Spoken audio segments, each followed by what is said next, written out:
ვალდბერისის საწყობები უკრაინამ ამჯერად მოსკოვისა და ლენინგრადის ოლქებში გადაწვა. ლენინგრადის ოლქის დაბა კრასნი ბორში მდებარე ობიექტი სანქტ-პეტერბურგიდან 20 კილომეტრში მდებარეობს.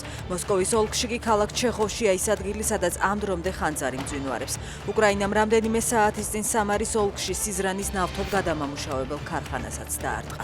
ამერიკის შეერთებულმა შტატებმა რუსეთის თავდაცვის სამინისტრო სტრუქტურები დაასანქცირა.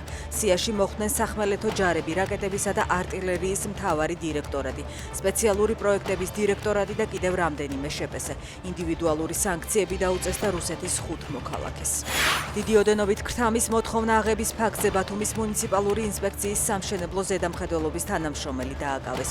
სუსის განცხადებით დაკავებულმა ბათუმში უკანონო დაშენებული კომერციული დანიშნულების ფაქტზე ჯარიმის თავიდან აცილების სანაცვლოდ ქრთამი აიღო, თუმცა რამდენი ამაზე უწყება არაფერს ამბობს. გავრცელებული ინფორმაციით დაკავებული ალეკო ტარიელაძეა. საქართველოს ციხეებში მხოლოდ 12 ადგილია დარჩენილი. ივნისის მდგომარეობით ქვეყანაში 12344 პატიმარი იყო. ბოლო წელიწად ნახევარში პატიმრების რაოდენობა ქვეყნის მასშტაბით 43%-ით გაიზარდა. გლდანის, ქუთაისისა და ქსნის ციხეებში პატიმრების რაოდენობის ლიმიტი მაქსიმუმ 56%-ითაა გადაჭარბებული. მონაცემები საქსტატზე დაყრდნობით ვრცელდება.